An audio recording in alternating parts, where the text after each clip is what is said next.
Greetings. This episode of Sauna Talk. And today we are joined by the dynamic duo of researchers from Emory University, Deanna Kaplan and Roman Palitsky. Deanna Kaplan is a PhD clinical psychologist with expertise in digital health technologies. She has more than a decade of experience using wearable and smartphone-based technologies to study the dynamics of health processes and clinical change during daily life. Her research is grounded in a whole person, bio, psycho, social, and spiritual model of health, and much of her work focuses on investigating the dynamics of change of integrative interventions, such as psychedelic-assisted therapies and contemplative practices. Dr. Kaplan is the director of the Human Experience and Ambulatory Technologies HEAT Lab, H-E-A-T, Lab, a multidisciplinary collaboration between the Department of Family and Preventative Medicine and Emory Spiritual Health. More information about HEAT is via link on the Sauna Times post for you. Dr. Kaplan is the co-creator and scientific director of Fabla, an unlicensed Emory-hosted app for multimodal daily dairy and ecological momentary assessment, EMA, research. Fabla is an EMA app that can securely collect voice recorded, video recorded, and photographic responses from research participants. Dr. Kaplan holds an adjunct appointment in Emory's Department of Psychology and is appointed faculty for several Emory centers, including the Winship Cancer Institute, Emory Spiritual Health, the Emory Center for Psychedelics and Spirituality, and the Advancement of Diagnostics for Just Society Center. She holds appointment as an adjunct assistant professor at Brown University in affiliation with the Center for Digital Health. Dr. Kaplan received her PhD in clinical psychology from the University of Arizona, completed her predoctoral clinical internship at the Alpert Medical School of Brown University, and completed a postdoctoral research fellowship at Brown University, where she received an F32 National Research Service Award from the National Institutes of Health, NIS. Her research is funded by the NIH, and the Health Resources Services Administration, the Georgia Clinical and Translational Science Alliance, the Tiny Blue Dot Foundation, and the Vail Health Foundation, among others.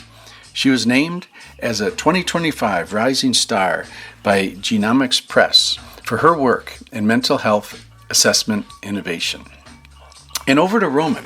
Roman Palitsky is a PhD and Director of Research Projects for Emory Spiritual Health and Research Psychologist for Emory University School of Medicine. His research program investigates the pathways through which culture and health interact by examining the biological, physiological, and social processes that constitute these pathways. His areas of interest include psychosocial determinants in cardiovascular health, chronic pain, and grief. In collaboration with the Emory Spiritual Health, his research addresses cultural and existential topics in healthcare, such as religion, spirituality, and the way people find meaning in suffering as they relate to health and illness. His work has also focused on the role of religious and existential worldviews in mindfulness-based interventions, as well as implementation and cultural responsiveness of these interventions. Dr. Palitsky, his academic training includes a PhD in clinical psychology from the University of Arizona with a concentration in behavioral medicine, health psychology, and a Master's of Divinity from Harvard University. He completed clinical internship in the behavioral medicine track at Brown University Warren Alpert Medical School. Deanna and Roman were in town attending and speaking at the 2025 SSR conference, the Society for the Scientific Study of Religion. And as you will hear, we get deep into the spirit of sauna, a spiritual connection we allow ourselves to have, presented to us through the wonderfulness of time on the bench and chilling out in the garden, all misty, wet with rain. So without further ado, please welcome Deanna and Roman to Sauna Talk.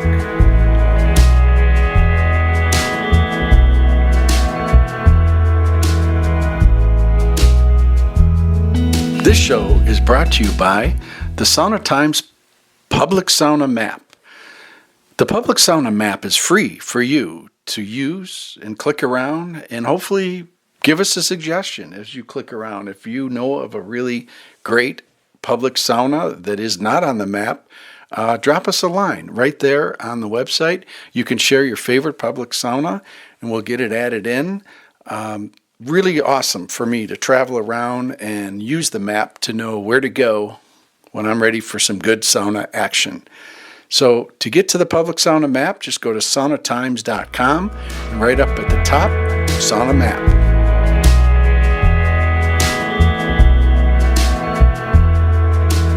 So tell us, first introductions, names, ranks, serial numbers. You're going to hold it, yeah? Oh, we haven't even broken a sweat yet, and we're already recording. My name is Deanna Kaplan. I'm a clinical psychologist and assistant professor at Emory University in the School of Medicine. And I'm Roman Palitsky. I'm also a clinical psychologist. I'm also an assistant professor at the Emery University School of Medicine. I'm in the psychiatry department, where most of what I do is research. Fantastic. Emory down in Atlanta. That's right. And did you guys meet down there, or how did that whole evolve? No, we met in graduate school, actually. We were not a couple in graduate school. We were friends all the way through graduate school and got together afterwards during our clinical internships, which were in Providence, Rhode Island. Right, okay. And then Emory came into each and both of your futures from there. Is that how that rolled? Yeah, we were looking for jobs as a couple, and Emory was kind of it was a Goldilocks place to be. It was just perfect fit for us. We needed to find an institution that was big enough to accommodate two psychologists who do out-of-the-box research, which is actually, that's a little bit of a tough sell, and we got really lucky. Fantastic. And we've known each other for many years. Let's give the shout out right now. Dr. Charles Raison, a connector. Right. Yeah. That's right. Share with us how Chuck is in your life and that connection. Deanna probably has the longer history with Chuck. I've known Chuck Raison for a long time. I actually picked my graduate program in part because there was an opportunity to work with Chuck. I had admired his research for a long time, and I feel like I can tell this story because we're sitting in a sauna. I had a very memorable experience interviewing with him. This was, I think, back in 2013. And I was a, wily, eager, pre-doctoral student. And I went into his office, and I had so over-prepared for this interview. I was very nervous because I had been waiting for this for a long, long time, and I sat in a seat across a desk from Chuck, and he greeted me, and then he asked me a very basic question, like, so tell me about yourself. And as he did this, he pulled his glasses off of his face, and he started fidgeting with them, immediately snapped them in half. Without missing a beat, he threw them over his head, over his shoulder. They landed perfectly in a wastebasket that was in the corner. He opened the drawer of his desk, pulled out another pair of glasses, and put it on his face. And it all happened in one smooth movement. I was dumbstruck. And that was the beginning of for me, this was 2013, so I guess it's it's been 12 years of collaboration and mentorship. Oh, fantastic. He's touched many folks in the world of research and, and heat therapy specifically, and we can get more into that. Ashley Mason's been on the show, and she's really, in my view, kind of leading the charge for a lot of research in this space. And we can visit more about Chuck. Anything else to add for right now, or is that? I mean, Chuck, I will just say he's one of these people that has been kind of an unalloyed force for good in our lives and the lives of a lot of younger, more junior researchers.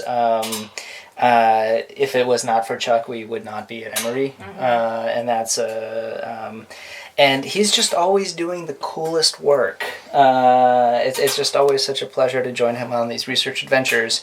And so it was actually a surprise to me. I've been a lifelong lover of sauna.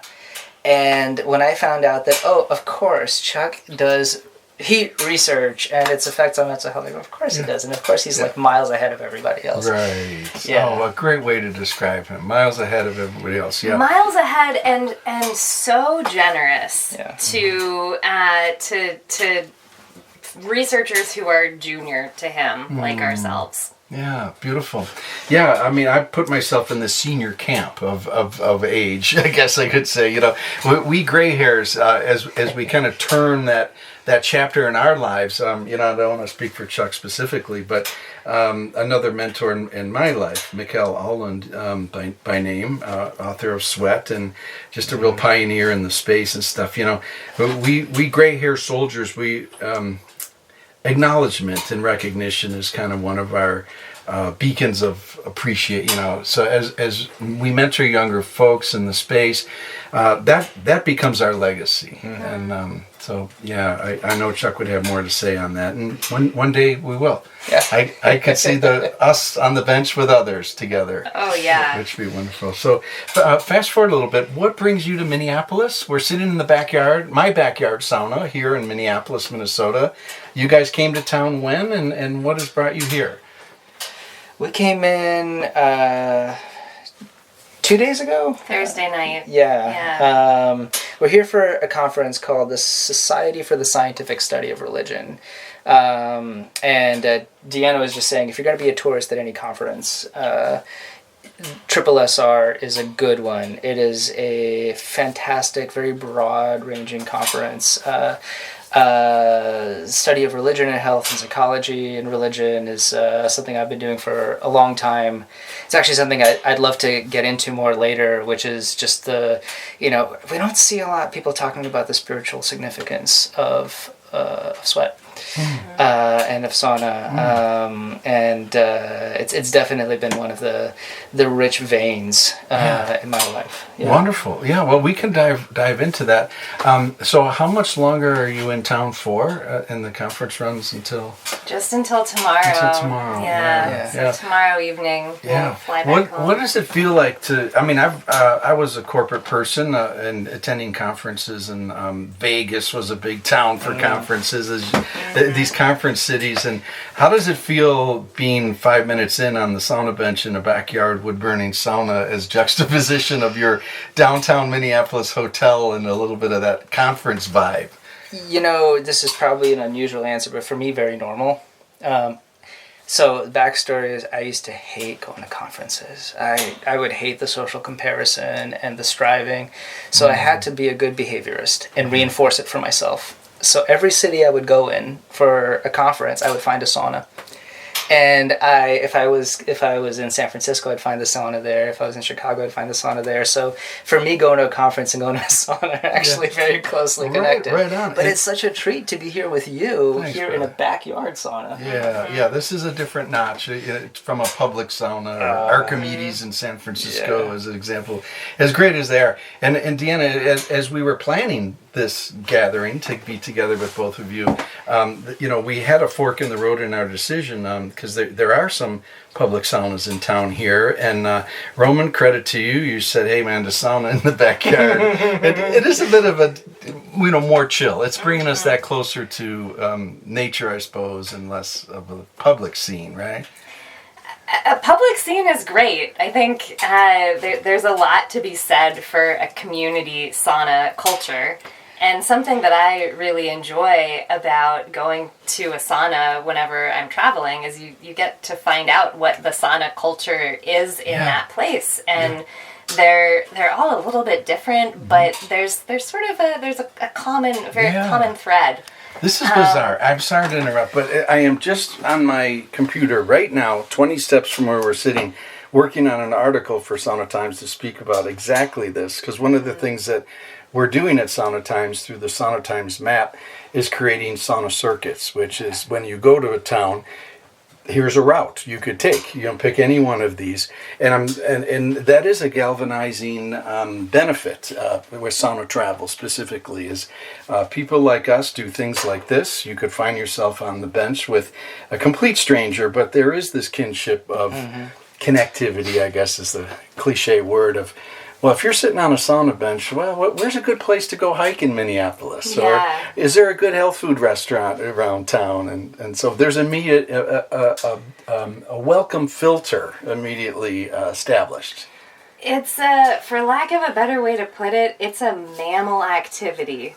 It's really in a way no different than a bunch of birds flocking to the same wonderful water source. Yeah. And we're all here in our warm blood and furry skin enjoying heat and because it feels good and celebrating being alive. Lovely. Yeah. As researchers, we could this sauna round and this sauna session could go a long time through many chapters of conversation, but I do want to dive into something right away. As researchers, interested and well familiar with this thing we do, sauna, banya. Roman, this has been in your way of operation since a child. Yeah. I grew up, so I was born in the former Soviet Union. I'll take that spoon. Yeah, whereabouts did you grow up? Well, I was born in Belarus, but my family left when I was about 6 years old. So I grew up more in the U.S. than anywhere else, and probably more in Brooklyn than anywhere else. And so it was really, I was going to the sauna in Brooklyn, in New York, ever since I was a tyke. Yeah. At first there's this sort of thing where your parents take you, and you're like, okay, fine. Yeah. But really, and big credit to my high school friend's father, Aaron, who he would take all of us high school kids. He was 86 at the time. Cool. He would swim every single day. So like January 5th on Coney Island in Brighton Beach, where there's snow on the water, he would go swimming. And he would take us to the sauna every Sunday. He would pour us all coffee with cognac as a first kind of starter. And we'd play chess, we'd sit, we'd go sweat, and that was just part of my life. And which banya was this in New York? It would vary. So there was a banya called Sanduni, which is no longer operational. That's where that came from. We also would go to, there's one called Mermaid Spa. We went to all of them. Yeah. Very cool. So the setup is, as researchers, if you were to lead a study within this realm, what is the first kind of like framework of a study for each of you? I'd love to have each of you answer. Deanna, you could go first if you're comfortable. What comes to mind is a study that, in the perfect world of sauna research specifically, or is there a study that kind of stands out in your eyes or mind that would be good to lead? Yeah, well, the first thing that I'll say is that I should have anticipated this question and thought about it ahead and prepared an answer, and I did not. So you are about to just get my stream of consciousness brainstorming. Well, I'm going to give you a little pause on this one. This is part of the magic of being an interviewer of a Sauna Talk podcast is one of my questions at the end that I'd like to rapid fire is, I'll say like, okay, so if you could, let's do this one now. So this is going to give you a little pause. Okay, so one of the questions I like to ask is, mobile sauna is a big thing. If you could bring a mobile sauna anywhere in the world, what's the first place that comes to mind? Roman, you can jump in on that. First place that comes to mind. Besides our front driveway. Yeah, right on, man. Right no, I mean, we were talking about this a while back about if we could do like for research. Is that what you mean? Well, no, I was thinking just for fun, like but it could be you guys for fun for you is research. So take this question any way you want to go. No, honestly, if it's for fun, and if I was an RVer, I would attach a mobile sauna to an RV and just take it with me. Right. Out west, maybe, or yeah, like a place called there's a place called Monument Valley.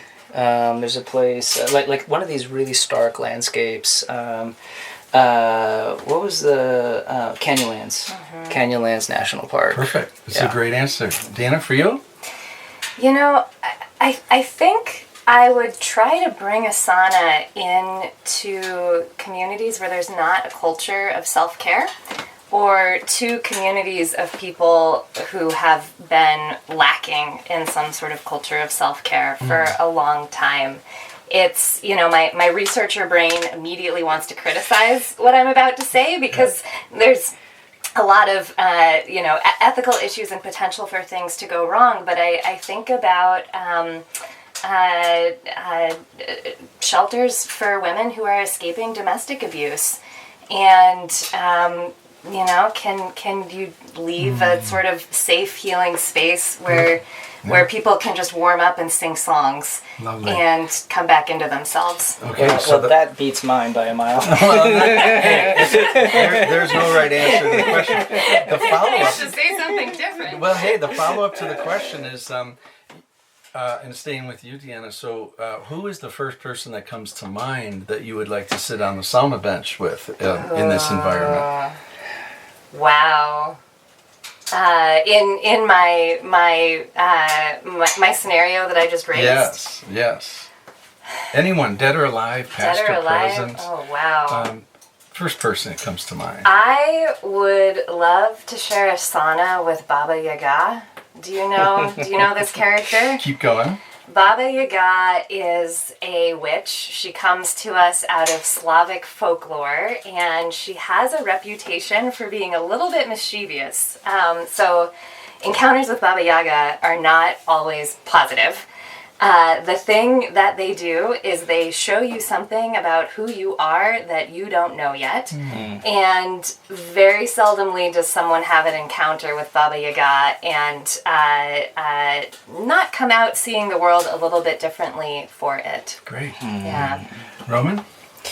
I'll keep it. I'll keep it pretty hedonistic again. I'll just. I would love to be able to share a sauna bench with my great grandfather.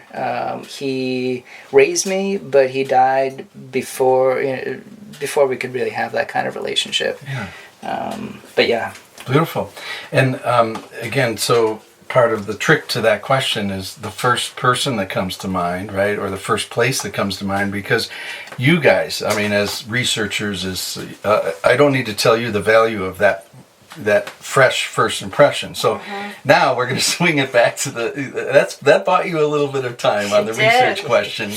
But I do love the first research framework that comes to your mind without having to plan this out. Yeah. What stands out for you? Well, so the sauna research that has been done so far, much of it relies on putting people in boxes in a very controlled setting. There are these, coffin-like boxes where your head sticks out the top, and the purpose of it is you can control the distribution of the heat, and you use a rectal probe, and you make sure that the person's basal body temperature gets to where you want it. And that is so different than how sauna is lived in most places. And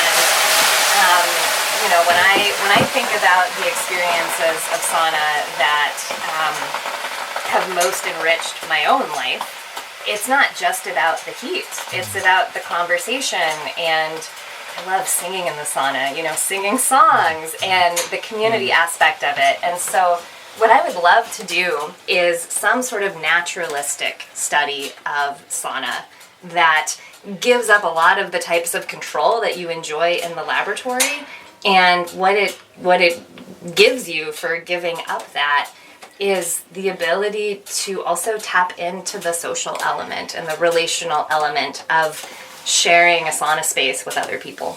So in that, in the framework of such a study, how might it look in terms of markers, or how would one evaluate or bring that into the fold? For a study like that, I think one could focus on physiology, and probably one should. But the thing that I would add to it is just narratives. Like before people go in, what's here for you right now? And just let them talk, stream of consciousness in the middle of the sauna. Okay, what's here for you now? What are you experiencing? And then again at the end of the sauna, what's here now?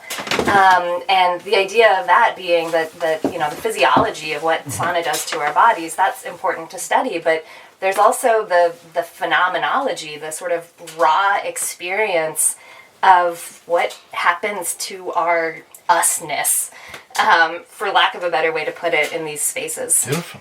Yeah. Roman, over to you.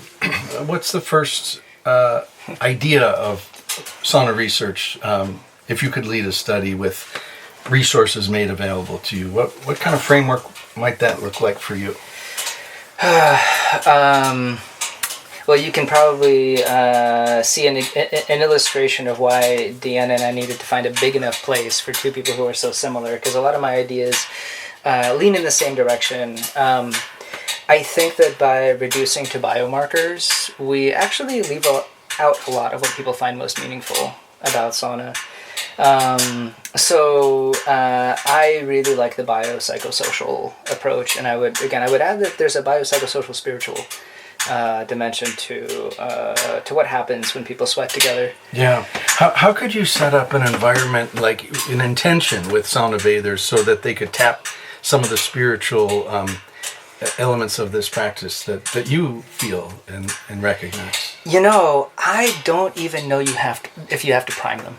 I think that there is something that happens when you put people into this space. There's no screens, there's no phones, there's heat, there's community. And so following on what Deanna was saying, I would absolutely tap into some of these, look at what people say. Yeah. Exactly, to how they talk to each other. Mm-hmm. Look at their networks within which they interrelate with one another after they leave. Because a lot of this book, Bowling Alone, has been making a sort of a comeback, that we're all kind of increasingly atomized, and now with AI, it's just this potential. We're all just looking into our little screens forever. Yeah. And instead, what's happening here is there's a kind of an underlayment of potential connection, and I think for a lot of people, spirituality is very relational. Love it. So. Yeah. Here's an equation I've been pondering for a while, and I have to give a setup to the epiphany, I guess you could say. So I have a good friend.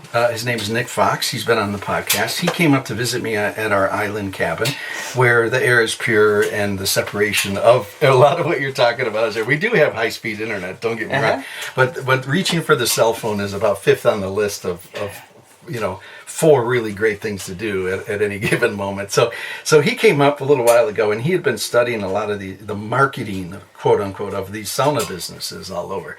And I hope Nick is not offended when I share this, because I mean this with great respect, where he says, when they lead with community, my BS rater goes right up. And I sat with that for almost a year, okay? And he came back to my island cabin about a month ago, and to pick up his second sauna stove, which we can visit on. Okay. But I said, Nick, I've been really thinking about what you've been saying about that. And I worked up in my own mind a little formula, is that about when we are authentic with ourselves, when we are genuine, then that can lead to connection. Mm-hmm. And connection is what builds a community. So this formula can't be, in my view, it can't be sidestepped. We have to come in being our true selves, and that's when real connection happens, and that's a community building environment. Any thought to that? I would just, if I can jump in, I think that when you ask what the setup would be, people talk, do we use this to treat depression? Do we use this to treat something else? I think you don't treat something clinical. You treat something that is systemic and social, like burnout, or you go to a labor union, or a place that's trying to mount a labor union. Basically a place where the social bonds are weakening. And so you're not treating their depression, you're treating their alienation. Oh, I love it. Yeah. All stuff, by the way, that you can measure and you can operationalize and you can put into a scientific study. Yeah. An environment that fosters true people being true to themselves to allow for connection. And I'll just add to that if I were to rephrase your friend Nick's statement to say something that is true for me, the thing that I would say is, when somebody tells me what community should mean for me, my BS alarm goes off.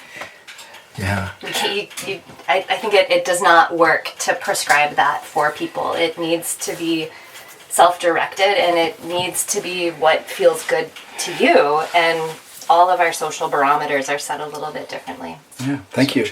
Let's talk about where you live, Atlanta, and what's happening sauna related in your world in life right now. So when we moved, we tried to find a sauna, and we found a couple of Korean saunas, and they were very nice, but they did not get quite hot enough. I went to one sauna at a Russian's home that also left me feeling wanting. So we're building a sweat in our backyard. Sweet. Right. Is it a property, a house that you own, or you rent? Okay, you own your own home.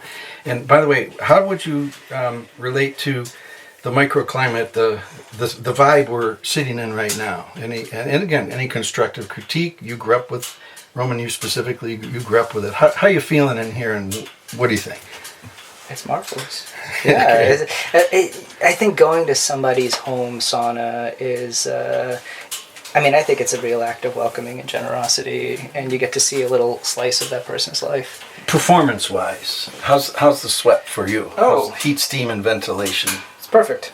Yeah. Is this what you're ascribing to in your own backyard? Maybe 4 times the size, but... Cool. Yeah. Tell us about your hot room size. So the plan is for it to be about 12 by 11. Hot room. Yeah. Nice. Yeah. You are a Slavic. Well, the other piece, and I think, we keep talking about community stuff, but when we lived in Tucson, there was a community sweat. And it was just something this guy had on his land. And he would let people come, donation only. Yeah. And you could sweat on a Wednesday or a Friday. Beautiful. And Open door. And it was the closest thing to church I've ever had. Wow. Beautiful. We could take a pause, and I think we could pick up on this in the misty garden, all wet with rain. Perfect. Sounds good. Sounds great. Do you want your towel, Roman? Yeah. So, Roman, before you jump up, get to know these buttons here. Tell listeners, what are you looking at here? So I'm looking at the Kuma stove, and it's got this beautiful glass window. We just took ours out of the box, but it's still covered. Oh, you have. Tarp, so. Now did you get a blue flame? Or a classic, or I got the classic and the biggest size they had. Yeah, come on in, Deanna. Oh, the large classic. I love that stove. I've used that large classic. And that's going to go into what size hot room again? So you and I actually talked about this, and you're like, you got to go with that one. Yeah. Okay. Good. So it's big. It's 12 by 11, and it's about 8 feet tall. So it's 3 tiers. Great. Good. I hope it's going to have enough muscle. Yeah. And we'll see. Yeah. We'll see. Well, if you were in Alberta, I'd be like, okay, but how cold does it get in a cold day in Atlanta? The coldest it gets is about like 14 degrees. Yeah. Fahrenheit. Yeah. Yeah. So. But on a day of when it's 50 or so, the temperature difference is one of the keys. As you know, when you open and close the door, the thermal, variance is a big factor. So I think you're going to be in great shape. I love that stove. I know that stove. I had a classic in here when I built this in 2003, and I reluctantly took it out because this is the first blue flame ever made. This one right here, and so the fine folks up there at Lampa wanted me to test it, but I love this one, but I also love the classic is really responsive. You throw a log or two in there, and it runs. The blue flame is more like an 18-wheeler. It takes some fuel to get moving, and then Yeah. Well, and those guys were so nice. I had so many questions, and they answered all of them. Oh, wonderful. Yeah. That's cool. Well, yeah, so what were your impressions when you uncrated it? It's beautiful. It's kind of a work of art. I mean, honestly, it's taken me... been building that sauna almost a year now, and I'm just like, oh man, I'm so sad that it's just sitting there. Yeah. Well, you did the right thing. I mean, a lot of folks, when you get the stove, it's really a motivator to keep the build process going, isn't it? Yeah. It is also impressively heavy. Oh my God, it's heavy. Now, as a Russian, as a Slav, what does that mean to you with the banya stove when Deanna points out that it's heavy? What does that mean to you as someone who's sat on benches in many banyas, saunas? Well, the traditional Russian sauna, as you know, it's not always a standalone stove. It's built into a wall, right? And so it's this giant furnace. And so I think just having a big thermal load and capacity to really heat up those stones is going to be crucial. Yeah. Can you feel it here? It's fantastic. Wonderful. Yeah. I love that feeling of the steam just kind of hitting your cheeks. Yeah. I was thinking about an article about writing this I don't know the title for it, but the article is along the lines of, so the steam hits you and then what? Yeah.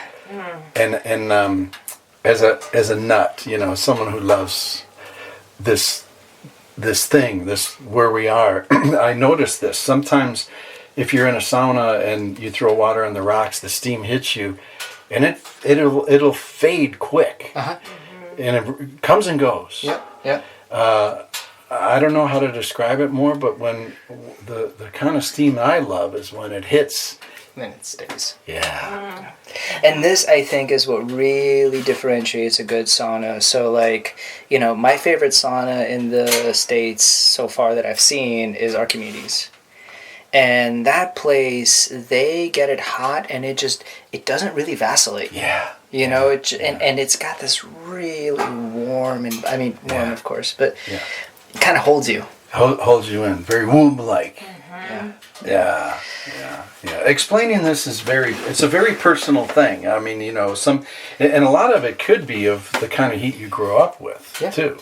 I don't know, is good heat objective or is good heat subjective? I mean, any thought to that?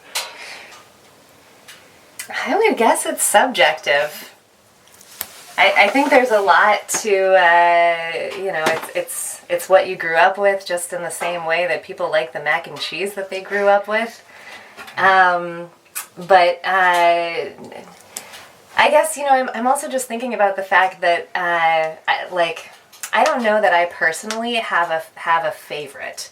There are different qualities of heat that are all different, and I enjoy them differently. And maybe sometimes I do crave a particular type of heat, but they're all enjoyable for different reasons. You're talking to two psychologists. Of course, we're going to say it's subjective. That's great. Let's talk about Tucson. Tell listeners about that. I'm from Tucson. I was born and raised there, so Tucson is home. What do you want to know about Tucson? So you guys were involved with sauna down there in some way, I remember. I mean, how long have we known each other? 10 years maybe, when we first started talking? No, it couldn't be, because I think we got in touch. It was actually, it was crazy to us. We were planning this trip up to Northern Europe to do a sauna trip. And I was like, are there any podcasts about sauna out there? And I find Sauna Talk.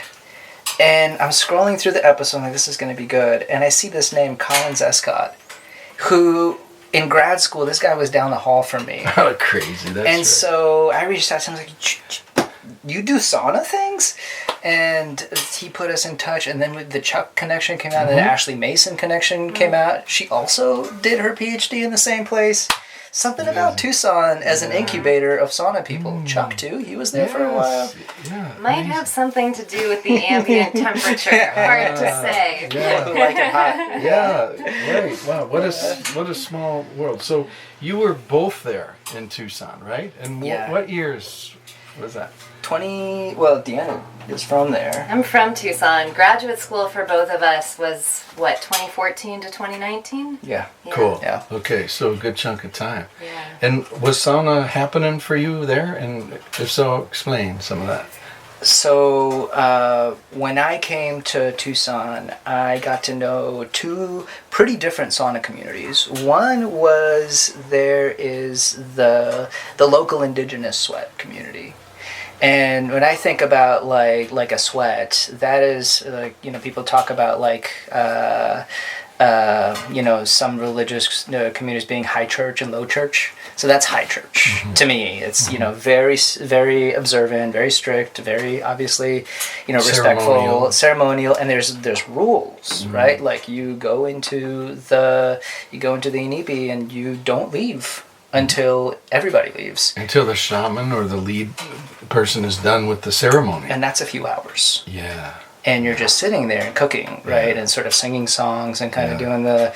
Can I interject on that? So these sweat lodge sessions, mostly non-native or more native? Or what was the mix like in terms of who's participating?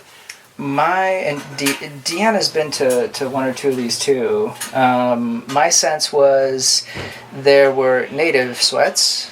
There were sweats that were native and mostly native, but this one guy who was well respected in that community would sometimes invite folks to come and sweat and join. But I don't, on some occasions he would like partner with somebody was doing a retreat and do one for everybody, but generally speaking, you were a guest. Yeah. If you were not native. Yeah. How many in the hot, what do we call it, a room or the teepee or the turtle? The turtle. Wow. That's the down in I might be skipping ahead in the story. No. The turtle is not the native. That's the hippie sweat. That's the low church. Oh, okay. The low church. Sorry, so how many in the hot room in the high church? In you would get like. Maybe I'm just guesstimating that 15 people. Okay. And what? Like tell us a little bit about the construction of it, or describe it for us. I'm trying not to like talk on behalf of a tradition that's not really mine, so I'll just kind of give my own best recollection, and that's it's a sort of a dome-shaped structure covered in a natural material, sometimes hide, and what happens is you outside of the sauna you heat up the grandfathers. Those are the stones until they get bright in an open red. fire. Yep. Yeah. And then you bring them in. Yep. And then they glow. That's the only source of light. You close it off and you go inside, and they sing. They actually hum. Yeah. And Great. And really good steam. I mean, that's like, well, there's so many parallels here with Temescal, in the Mayan culture. And also when you think about the Nordic smoke sauna, although the stones never move, the principle's the same. You're heating stones through natural fire through the rocks, and they glow. Yeah. And that heat is... something else. Yeah. Very cool. So that's the high church. Got it. The community that I really found was a little bit more low church, and that was a hippie sweat that was going on. It was on the lot of just this one guy who was a hippie. He was an old timer. He I think he used to work for the railroad, and he was able to build a sweat, I think like in the 70s on his land. Not big land, it was like in town. It was maybe not that much bigger than this place, maybe like 2.5 times. Mm-hmm. They had one of these old school kind of, you take instead of a stove like this, like a length of steel, like a steel drum. Mm-hmm. And they welded a pipe up on top of it, and that's very different. So that was a community where, you know, everybody comes. It's all family, right? So like multi-generational. A lot of people from like Rainbow Family would go there. I don't know if you know who those people are. Some people from the Women's Land would come. I don't know if you know those folks. But there's women who left to live on their own without men in the desert. They would come and join for sweats sometimes. And they would bring their songs, and that was really cool. And so was it open? In other words, who comes, or did you have to kind of reserve a spot or open? It was always open. Sometimes you had to wait for if the song, if the sweat was really, really full. But generally speaking, you had to sign a little waiver. And there was a guy at the door who would kind of make sure that nothing inappropriate was happening. Because that was a place where nudity was okay. And there were, then it was, I'll put it this way. I learned about 3 months after sweating with one guy that we talked with every time that he was homeless. That he, you know, like we came from very different walks of life in the sweat. We just kind of, I think we got to connect with folks that usually you don't. Yeah. Well done. How many times would you say you went to the low sweat experience, the low church? At least once a week. Yeah. Yeah. For 4 years. As long as the community kind of had its implosion, they had some changes that had to happen. And so then there was a whole business where for 2 years, this very dedicated group of hippies would meet once a week to work on bylaws for their nonprofit. Mm-hmm. And they did it. They created a nonprofit. It's called the Tucson Family Sweat Alliance, and they've got a sweat again, and they're going strong again. Mm-hmm. So what was the demise at the time? Why did it break down or not work for a time? Yeah, what caused it? Yeah. So this was like the Me Too time. And it was connected to that sort of thing. Mm-hmm. There's a big schism where I think a lot of the guys in the community were like, well, I never saw anything happen. Mm. And a lot of the women were like, well, you wouldn't. Yeah. And so, said. Yeah. But they got their act together, and is it happening still to your knowledge, to the best of your knowledge? It is. Yeah, it's now happening, and it's going strong, and it's got wonderful leadership and a great community, Sweet. And they're growing again. Lovely. And it's on private land, like the guy's house? It's on a guy's house, and he's really kind of opened it up to the community. Mm-hmm. Yeah. Well done. Very inspiring. Lovely. What else is on your minds? Here we are. We're on the bench. We talked a lot about some wonderful things. The Tucson Sweat, sauna research. This conversation is making me nostalgic for that Tucson sweat because that was my entree to sauna. Mm-hmm. So unlike Roman, I didn't grow up with a sauna culture in my family. I guess intergenerationally it was part of my heritage, but it wasn't part of what I grew up with. And so this sweat was really my first sauna experience. And as a graduate student, when you're getting a PhD, everywhere you go, people ask you what you're studying and when you're going to graduate and what you're going to do with your life. And at the sweat, nobody gave a shit. Yeah. And,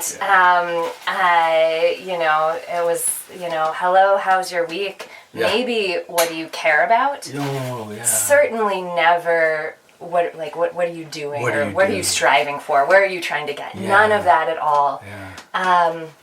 And I just have a memory of my first time there, coming out of the sauna, and I didn't really know what to do with the sauna yet, and I was trying to sort of figure out, how much heat and how long do I stay in here and what feels good. And I walked out of the sauna into just this beautiful starlit, new moon, Arizona night, barefoot with my feet on this dirt that is just the texture of Tucson sand. Yeah. And it was a feeling that I hadn't felt since I was a child, and it just felt like coming home. In a, it almost makes me emotional to talk about it, but it felt like coming home in a very particular way. And since then, I've had the chance now to experience sauna in a lot of places, and with people who do sauna in their own ways. And that particular sweat will just always have a very special place in my heart for what a nurturing space it was. Thank you. Yeah. Has anybody that you've talked about singing? No, singing. Yeah. No, I can. Hey, we're only 1 degree separated from any subject relative to sauna. I could riff on that a little bit. When I was at the World Sauna Forum 3 years ago in Finland, there was singing, and singers led around, and it was a whole different level of kumbaya on the bench, let me tell you. I mean, and we could riff on this in a way when you think about guided experience, quote unquote, like a guided sauna experience. And, and again, there's nothing prescriptive in the way I'm kind of laying this out, but on the continent of Europe, Aufguss is really popular, even down in Italy, like the Aufguss experience is a big deal. And then in Germany, this idea, there's a clock on the wall, and, Aufguss will begin at 22:30, and then people wait, and then at 22:30 the door opens, and then you go as a group experience. Banya has its own, through the Venic treatment, has its own level of guided experience, through a round or a session, kind of thing. Yes. And I would kind of put in this idea of singing as its own lane within this guided experience, and I experienced that. Yeah, it's a very old world Nordic tradition is my experience with it. So anyway, there I go, rambling toward that, but it's a setup for you to please. Well, it sounds like a natural sort of one of these things, and as a culture researcher, I'm always hesitant to say this is something everybody does all over the world, because everybody's different. But people really do seem to be drawn to kind of express themselves. Yeah. And songs. So also sometimes in the Tucson Sweat, folks who were more from the native sweat community would come, and they would sing songs that were more from that community. And that was just an act of generosity. Native American songs. Okay. Yeah, so songs that either accompany like a Lakota sweat, or sometimes they would sing peyote songs because these communities were overlapping. And then you had the people sing just kind of, rainbow family songs and songs just from wherever tradition they came from. And it was very much a culture of invitation. So sometimes you got yogis, and they come in and sort of chant their sort of yoga mantras. But it was always inclusive. Always there was room for call and response. People bring instruments, and something about that, and it does structure the round, because you kind of try to stick around for the song, especially the songs you like. Yeah, and to interject on that, just like a good Aufgussmeister will manage the heat and the steam and the door opening and closing and reading the room and where people are at any given moment. That's a big responsibility, because there is that groupthink and the peer pressure of. And again, to credit the Aufguss experiences, I'm speaking about Farespad specifically, which to me is the mecca for good Aufguss in Norway, and people come from all over the world literally to train with Lasse Eriksson and the programming he's put together. But anyway, at the beginning of each session, I've done this enough there, but there's instructions, and one of them, it goes quick, but one of them is, hey, if you want to leave, the door's right there, and you're perfectly welcome to leave before the end of the session. Just don't come back in. Go enjoy your time out there, and I think that's critical, for all of us, because again, that's a little cliche, but everybody is different, and we all react differently to heat at different times, even the different, stress of our day, or whether we're a little dehydrated or whatever. But so there's a big responsibility to lead, whether it be singing or swinging of towel or swinging of Venix in that way. And speaking of that, I'm going to shower and come right back here. That's I'll be right back. And I do love that about the free flow of sauna, right? Whatever you want is, and Bonnie's all about that as much as, you just come, you just go. I was just sharing with another person yesterday, and she was like, I'm a little nervous about sauna. I'm like, well, there's two things, and they sound like they're opposites, but both are true. One is, if you're in that high heat, your body's going to tell you maybe that something's wrong, but that's actually your body doing exactly what it's supposed to be doing. So it's important to just leave a little room for, like, my heart beats fast, I'm a little woozy, maybe that's the intended effect. And never push yourself beyond your comfort zone. Right. And you should have both of those at the same time. So I got one for you, Roman. Do you know when the time to leave the hot room is? Whenever you want, I guess. That's when the idea of an ice cold lake plunge is about the best idea you've ever heard. Oh, yeah. A shout out to Clint Carlson on that one. And it's a Zen thing, right? It isn't saying there's a clock on the wall that'll tell you the time. It's really implicit to listen to your core, not your skin, and become one within yourself. But that mindfulness moment of I love this concept of the rubber band theory of full extraction of these thermal extremes, not as a macho play, right? But just as a way of when is it time? Well, only and you can ask yourself that question. And maybe that's something to let yourself be very gentle with yourself early on. If you're just getting acquainted, don't think of yourself as taking the easy way out or whatever kind of narrative you've got in your head. Right. You're going to get to know what your body feels like when it feels good in the sauna and when it doesn't really feel good in the sauna. True that. And like I kind of alluded to, within my own time here on this bench, it's really variable. And I don't have a timer in here. As a matter of fact, that is broken. It's funny. It took me about 6 months to realize that the thermometer's broken in the sauna because I don't look. I don't. One thing I do notice is I can tell the temperature of the hot room by the bench. If the bench is a little bit of a ouch when I sit on it, it's usually about 190 Fahrenheit, somewhere around in there. And that's a good top line for me, personally. And so anyway, these measuring devices, they come at a price, right? For us. But, you sort of give up some of your own internal system. Yeah. But acclimate. Good. Okay, you go shower away. So I'm on with you here now. So tell listeners where you just went and where you're back from. I just went outside and I turned on the cold shower from the just delicious tap that you have in the back. Yeah. And it felt marvelous. Yeah, that's good. I like this line. Are you benefiting from the clean rinse after every sauna round? I happen to like that. It just kind of works for me. I like flushing of the pores, and and I can tell Roman just hit it himself. Yeah. You see, you guys aren't used to cold water coming out of a backyard garden hose shower, are you? Not lately. Yeah. Tucson and Atlanta, the water that comes out most of the year is pretty warm. Yeah. I've lived in other places where the water comes out quite cold. I've lived in northern Michigan for a couple of years, and I've also lived in New England a couple of different times. But not so in Atlanta. It really, though, the hot cold contrast is my favorite thing. Yeah. I love this idea of when you surrender, you win, like giving into that cold. And it's about listening to the core, not the skin. I mean, we have this conditional response to freak out when cold water hits our skin. Yeah. But it's about kind of reprogramming a little bit of where we're at.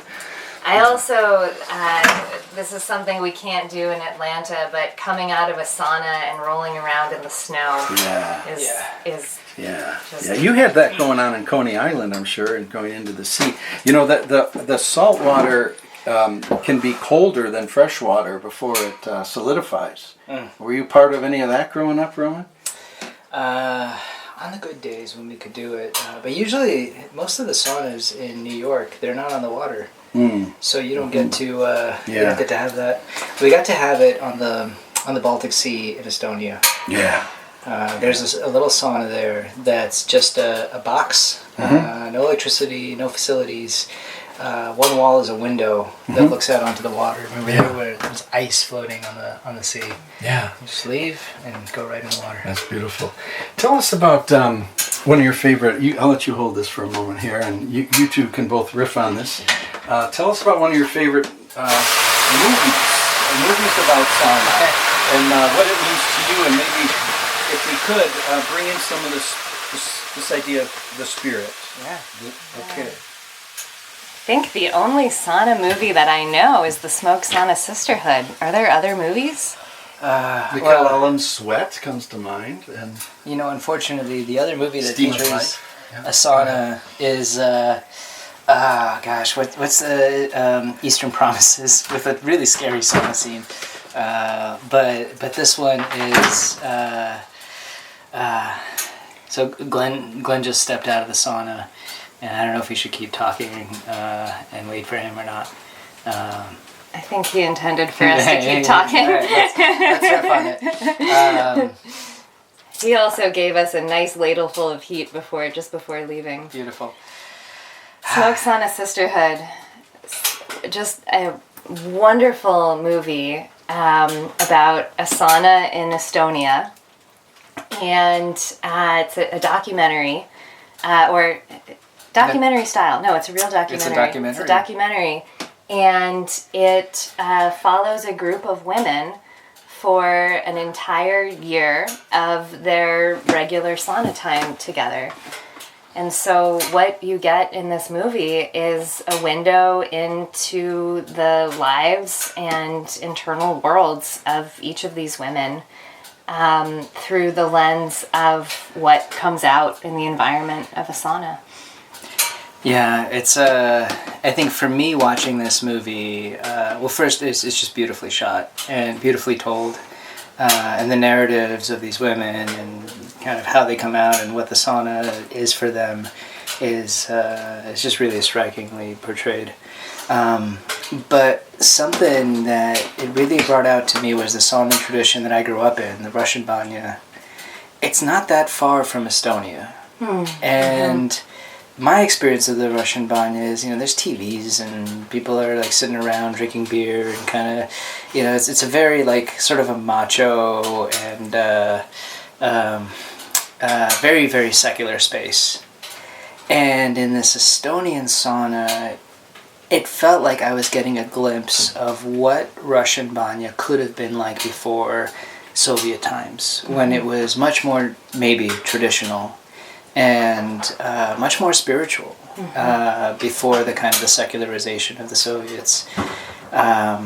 And this really beautiful generational connection and really beautiful community connection. And they also sing, which you don't get in the Russian banya. Yeah, and I think earlier when I said that if I could bring a sauna anywhere, and I was thinking about places where self-care is needed, and this idea of a domestic shelter for women who are escaping domestic violence. I think part of where that idea maybe came from is this movie. There is I think a little bit of a trigger warning for this movie that sexual violence is something that is talked about. And this isn't to say that it would be this way for everyone, but I think in this movie, the heat and the sisterhood together are a safe place of healing, where one can come back to a feeling of home in her body and autonomy of her body. Yeah, I think you put it this way, which I really appreciated, which was that this is a place where women who are seen as property everywhere else in their lives, they come together and they're just people with each other. Yeah, not just people, but free people. Yeah. So it's very beautiful, and it really does make me wonder what it was like in the Russian Banya before the Soviets came and did their thing. Yeah. Well, it's so great having you guys on the show. And, I want to get a picture. This is like a judo move. I gave Roman the microphone. I go out and shower. You guys are riffing on Sauna's sister, and I couldn't be happier. I think I'll go back out for another 20 minutes. This is basically what Deanna's research program is. She just gives people microphones and Yeah. lets them talk. Yeah, I don't have to be any part of that conversation. It's beautiful. What else would you? I'll kind of look to wrap up our sauna talk, and I do try to ask all guests this other question. What do you think about sauna that is most misunderstood? That you now I have to kind of quantify this. Is when I started Sauna Talk. Sauna was in a different place in North America, and the guests that I've had, I wanted to give them this platform to help explain, to the non-conformed about what we're doing here. So this whole sauna thing is kind of, people say, oh, sauna's having a moment now. So take my question in context. But what do you think is most misunderstood about sauna that you would like others to know? Maybe listening that are new to it, or maybe think we're crazy, put it that way. Yeah, well, so as a person who didn't grow up with a culture of sauna, I think I may have had a lot of those mis ideas about sauna, inaccurate ideas about sauna before my first experiences. And I think maybe the one thing that I would pass on if I could is just the idea that sauna can mean so many different things. I think in America, a lot of people think that sauna is that room in your gym, and that thing that people sometimes do after a workout. Or maybe they have had one particular sauna experience at a Russian banya or a Korean spa or an infrared sauna. And there's an idea that what that experience is what sauna is. And the way that they were instructed to approach that experience is how one should approach sauna. When in reality, a sauna is just a structure. Yeah. And there are so many different there's so many different rituals around it and ways to participate. And culturally as well. As well, yeah. Yeah. America, U.S., North America, we collectively have this vision of when we hear the word, the physical picture of sauna, and what you're saying is that it really is a multi-spectrum. And not just the place itself, but the experience. Yeah. Yeah, I would say that's great. That is misunderstood. That it's one prescriptive looking place and one prescriptive experience. Huh. Yeah. Really good. Roman. Well, I think the message is being heard that it's good for your health. But I think here in the global north, we have a pretty narrow sense of, well, then it has to be an ordeal. So I think just sauna is enjoyable. Sauna is connecting. Sauna can be spiritual if you're driven in that direction. Sauna can be creative. All of those things I think get left out. Thanks. We have a little more time. Do you want to cool down? I want to talk about this spiritual thing. We keep, bouncing around the edges on that, Roman. Should we pause and then you can hit here? I'll take the mic and we're almost done, guys. I'm really enjoying my time with both of you. Too. Yeah, it's really great to visit, and I think we'd be having this conversation without a microphone in our hand, right? Naturally. Absolutely. Yeah, it's all open season. Head out if you'd like, and we're going to talk spirituality here, and I'll let you compose your thinking on that, Roman. So before we say goodnight, we're going to talk spirituality, but is there anything more you want to say about your build and your research or anything like that before we close up? So I want to say, I mean, I started buying books on how to build a sauna when I started to get the idea to build a sauna, and I've got like 5 of them. There's more out there, obviously. Some of them aren't written in English. But honestly, I have found your book to be by a mile the most useful, and I'm not just saying that because I have a $100 bill here. That's right. What is it about the book, Sauna Build, start to finish, that resonates for you? Right, and here's there's 2 books, and they both do this really well. One is yours, the other is Larry Hahn's The Very Efficient Carpenter, and they talk about the details that a lot of the time people take for granted. And they give you options, and they give you a sense of, so like your book, you know, when you talk about, you know, what direction the paneling should go, for example, right? Or how to make a decision about the foil, the insulation foil. It's like, I've never worked with insulation before. And I don't know the first thing about it. It makes it accessible. It makes it simple. Yeah. And the details are not overlooked. Right on, man. Yeah, you know, we as amateur enthusiasts put our sauna building pants on one leg at a time, the same. And so the book has been that journey. Like, it isn't me being prescriptive. It's this wonderful interaction I've had with literally hundreds of other folks just like you and me. And I think that's something I'll hang my hat on. It's not me, it's we. Yeah, yeah. No, it's been a real treat to kind of. I mean, all of the little decisions that I was like, well, how do I frame up my ceiling? To cutting a hole for the stove. To what kind of platform do I need to put under the heater itself? Right.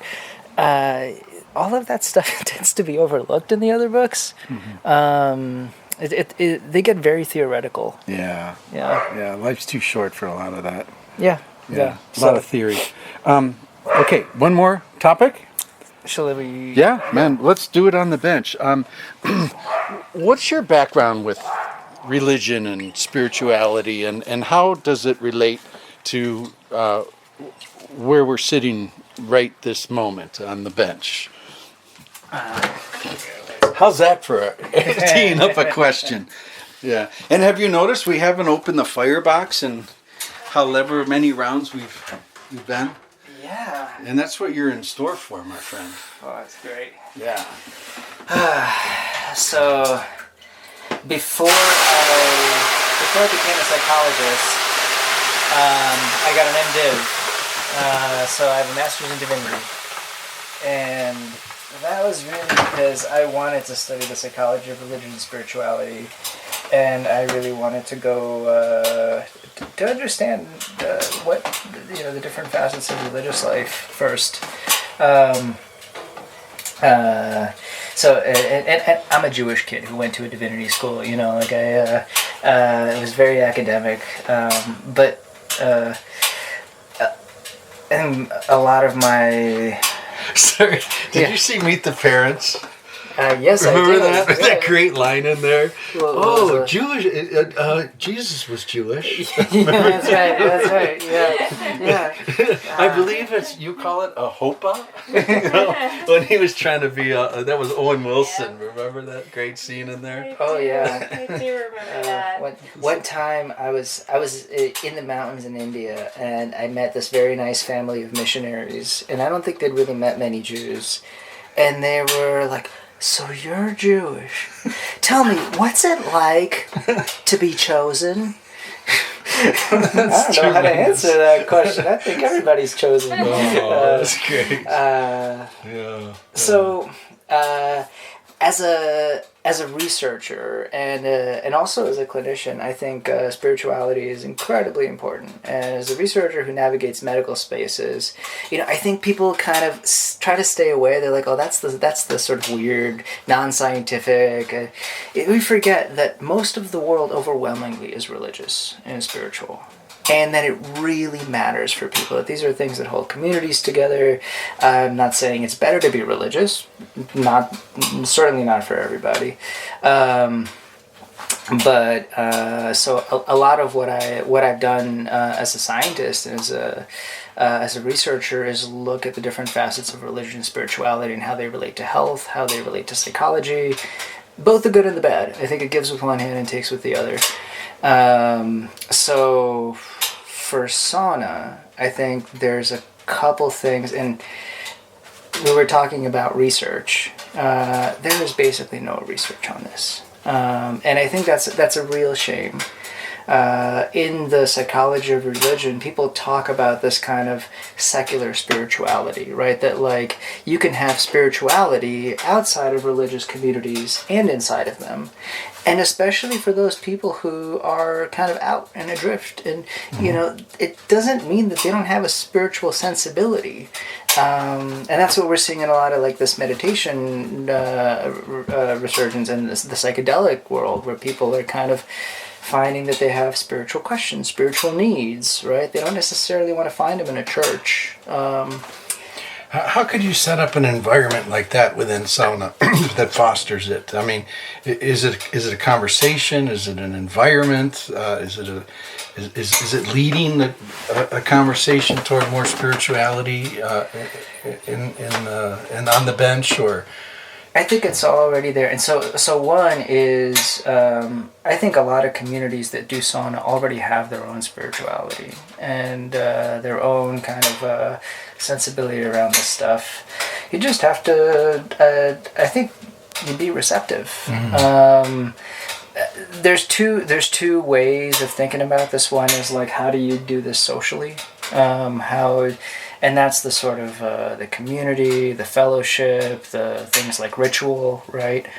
The other thing is, you ever had this experience where you have a really hot sweat, and then you go into the cold plunge and you come out, and your inner monologue just kind of fades away, and you look up and it's just sky and leaves, and you're not so separate from the leaves, and you're not so separate from the sky.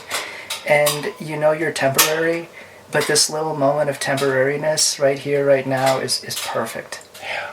That's a spiritual moment, right?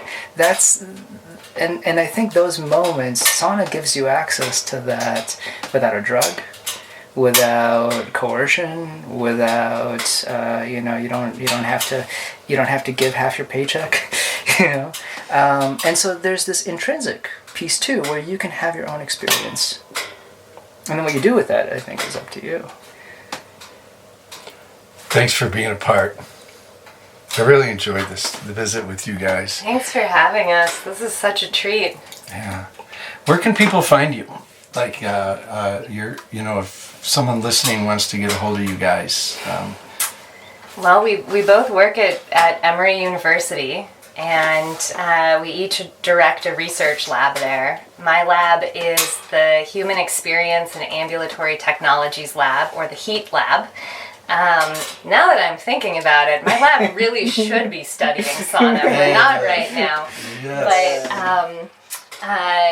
But so happy to hear from anybody who wants to talk about research in sauna. But you can find me on the Emory website, or if you search for Emory Heat Lab, I'll come up. Beautiful. Thank you. Same for you, Roma? Yeah, you can find me, you can just Google me at Emory. My email address is out there, and it's just my first and last name at Emory. Good. Well, take us out. Any final words to listeners of Sauna Talk? I hope you enjoyed your time here. I sure enjoyed the deep conversations about so many great things with you guys. And final last words. You know, I've really enjoyed this too.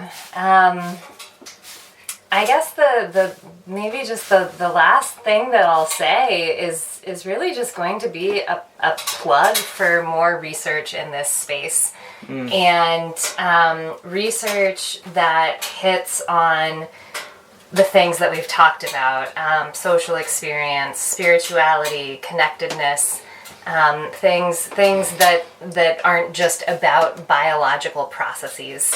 I think it's a great place to start, but if that's where it ends, it really shortchanges what sauna is, and what it does for people.